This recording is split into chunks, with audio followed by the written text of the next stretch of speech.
আমরা ভাবছি আমরা বিশাল গার্জেন, আমি আমার একটা বাচ্চা ছেলে মেয়ে জন্ম দিয়ে দিয়েছি, বাস হয়ে গিয়েছে। প্রাইভেট দিয়ে দিব, টিউশন দিয়ে দিব, স্কুল চলে যাবে, শিক্ষায় সুশিক্ষিত হয়ে বড় হয়ে একটা কাজকর্মে লেগে যাবে, এটাই তো চাই।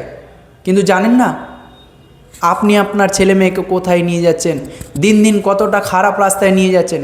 আপনি কি খেয়াল করে দেখেছেন আপনার যে বাচ্চা মেয়েকে ছেলেকে যে খাবারটা দিয়েছেন সেই খাবারটা তার জন্য যথেষ্ট ঠিকঠাক ছিল না? এবার আপনি বলবেন না কি খাবার, না খাবার তো ঠিকঠাক দিচ্ছেন না। একবার ভেবে দেখেছেন আপনি যে সকাল করেছেন সেই সকালবেলা চা বিস্কিট খাইয়ে বাড়ি টিউশন পাঠিয়ে দিয়েছেন, পড়তে পাঠিয়ে দিয়েছেন, একটা প্রতিষ্ঠানে পাঠিয়ে দিয়েছেন, তার সঙ্গে 2টো প্যাকেট চিপসের প্যাকেট দিয়েছেন। এই তো 10 টাকা মাত্র, খাবার তৈরি করতে হলো না।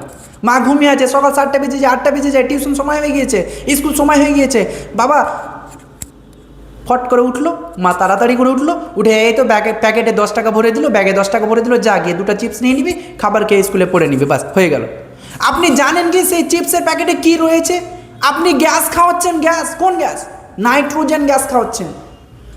নাইট্রোজেন গ্যাস প্যাকেটে এই জন্য ভরা হয়, আপনি বিভিন্ন ডাক্তার ইয়া বিজ্ঞানীরা বলছে, ইয়া সায়েন্টিস্টরা পরীক্ষা করে দেখেছে, তারপরে প্যাকেটে দিয়েছে। এটা আমার রিপোর্ট না, আপনি গুগলে সার্চ করুন, দেখুন, হেলথ সম্বন্ধে জানুন, শরীর স্বাস্থ্য সম্বন্ধে জানুন।